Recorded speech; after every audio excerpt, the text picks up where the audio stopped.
Kode apa lagi ini? Anies diundang Surya Paloh, Ketua Umum Nasdem, bukber di kantor Nasdem, teman-teman. Sampai-sampai Anies itu cium tangan Pak Surya Paloh. Wow, apakah ini menyangkut Pilpres 2029? Yuk kita simak videonya. Anies Baswedan baru saja sampai. Tadi ia tampak hadir sendiri, tidak didampingi oleh Muhaimin Iskandar. Tadi sekitar pukul 17.45 menit ia tiba dan baru saja ia langsung menuju ke lantai 17 DPP Nasdem, di mana nantinya di lantai 17 ini Anies Baswedan akan melaksanakan buka bersama dengan keluarga besar dari DPP Partai Nasdem. Tadi memang di atas sudah berkumpul seperti itu para elit Partai Nasdem untuk nantinya menyelenggarakan buka bersama. Nah, untuk agenda di Partai Nasdem ini sendiri memang bukan hanya buka bersama elit partai, namun untuk sore hari ini sudah ada ratusan anak yatim dari seluruh dari berbagai daerah di Jakarta. Kalau kita bisa kasih lihat langsung, Reza dan pemirsa, ini adalah acara yang diselenggarakan, yakni buka bersama ratusan anak yatim seperti itu. Nah, ini memang anak-anak yatim ini dikumpulkan sejak sore tadi. Untuk mengikuti buka bersama, kemudian juga mereka bermain seperti itu, dan juga tadi ada beberapa acara hiburan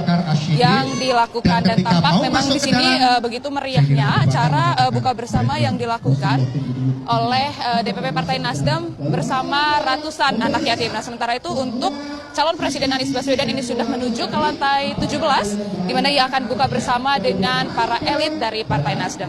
Reza.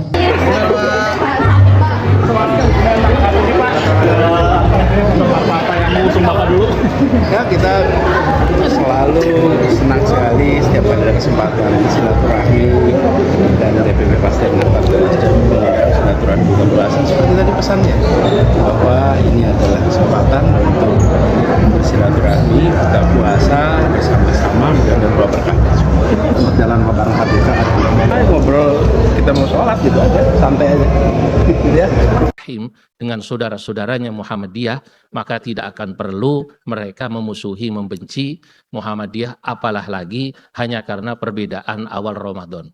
Saya katakan kita tidak perlu marah pada Muhammadiyah, karena lebarannya selalu mendahului pemerintah, Bu Puan. Karena bagi NU, Muhammadiyah itu kakak. Muhammadiyah berdiri 1912, NU 1926. Jauh bedanya. Makanya sebagai adik, NU itu tidak pernah mendahului Muhammadiyah pada puasa maupun lebaran gitu. Jadi NU itu kalau lebaran maupun puasa Muhammadiyah dulu, maklum karena kita adiknya itu. Nah, ini yang sederhana. Nah, sebenarnya perbedaan banyak, tapi kata Khalifah Umar bin Abdul Aziz. Umar bin Abdul Aziz, khalifah yang sangat terkenal adil. Menjabat Khalifah Umar bin Abdul Aziz itu hanya 2 tahun, Bu Puan. 2 tahun, bukan 2 periode, bukan 2 tahun ini. Ya. Pada saat beliau menjabat, beliau itu di tempat di mana wilayah yang dipimpin oleh Umar bin Abdul Aziz tidak ditemukan satupun peminta-minta di jalanan. Masya Allah. Umar bin Abdul Aziz. Orang banyak kemudian mengatakan, apa akan ada lagi khalifah, pemimpin, presiden seperti Umar bin Abdul Aziz yang hanya 2 tahun memimpin, tapi yamla'ul arda adlan, kepemimpinannya memenuhi bumi dengan keadilan. Saking adilnya, orang-orang non-muslim yang tidak bisa membayar pajak atau kharaj dan jizyah pada saat itu justru diberi kecukupan oleh dana Baitul Mal, kalau sekarang Basnas. Nah, Umar bin Abdul Aziz ini pernah berbicara tentang perbedaan. Apa kata Umar bin Abdul Aziz? Ma yasurruni law anna ummata Muhammadin makhtalafat. Saya justru tidak senang kalau umat Nabi Muhammad itu tidak ada perbedaan pendapat. Perbedaan pendapat, Bapak, bukan perbedaan pendapatan. Ma yasurruni law anna ummata Muhammadin makhtalafat. Saya tidak senang kalau tidak ada perbedaan pendapat di kalangan umat Nabi Muhammad. Perbedaan pendapat itu justru bisa menjadi solusi pada satu ketika, menjadi kemudahan pada satu ketika. Saya beri contoh, ini banyak yang belum tahu. Di Muhammadiyah sesungguhnya waktu subuh yang sekarang ditetapkan oleh Kementerian Agama, menurut Muhammadiyah, Pak Viva ini pasti paham, Ya, lebih cepat berapa menit, Pak? Beliau sudah lama tidak di majelis tarjih ini. Lebih cepat 20 menit. Jadi kalau sekarang ini yang di Kementerian Agama itu sudah adzan, ya, NU adzan, itu sebenarnya menurut Muhammadiyah belum. Masih terlalu cepat. Kemudian direvisi. Tidak 20 menit tapi 8 menit. Tapi tetap ada hikmahnya, kemudahan. Saya bilang pada teman-teman saya yang NU, untung ada Muhammadiyah. Kapan-kapan kalau Anda orang NU sahur baru makan, lalu belum minum, apalagi kalau NU terkenal ahli hisab. NU yang ahli hisab ini. Nah, itu untung ada Muhammadiyah. Begitu azan di masjid, Allahu Akbar, Allahu Akbar. Masjid mana ini? NU Pak, masih 8 menit. Kata Muhammadiyah masih 8 menit. Alhamdulillah. Lah itu berarti ada jalan keluar Pak JK. Lah ini jarang ada yang tahu. Terpaksa saya beritahu di sini tapi tolong rahasia ini Pak. Nah, bagi yang sudah tahu dalilnya boleh pakai. Boleh pakai.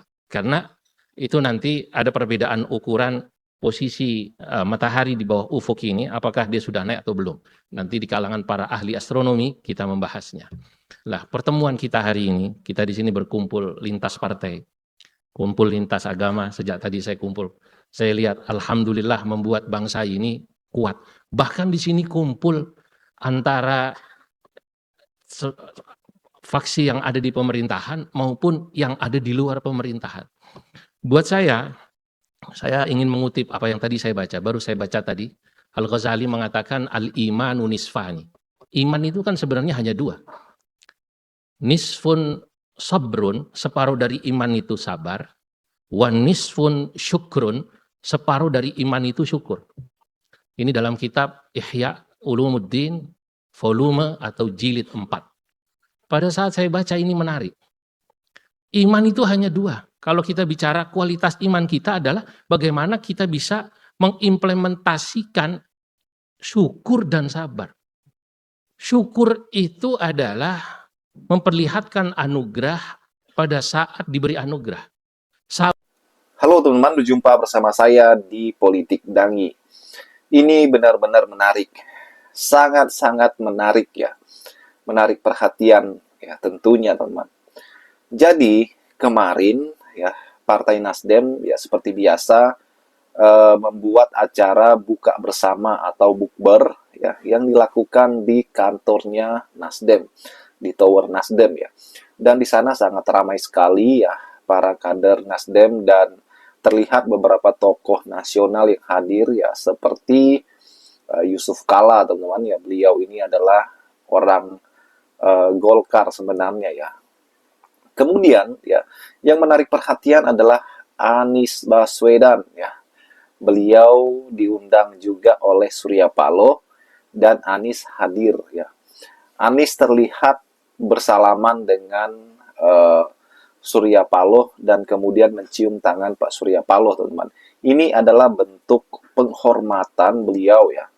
Penghormatan Pak Anies terhadap Pak Surya Paloh. Biar bagaimanapun Pak Surya Paloh itu ya seorang yang pernah mengusung beliau di Pilpres 2024, bahkan yang rela dihabisi oleh Kim Plus karena mendukung Anies Baswedan.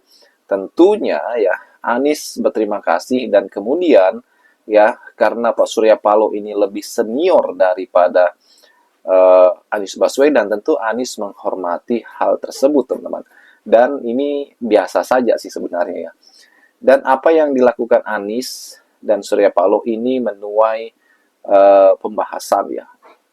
Jadi gini, banyak partai-partai sudah berjibaku mendukung Prabowo Subianto di Pilpres 2029 mendatang.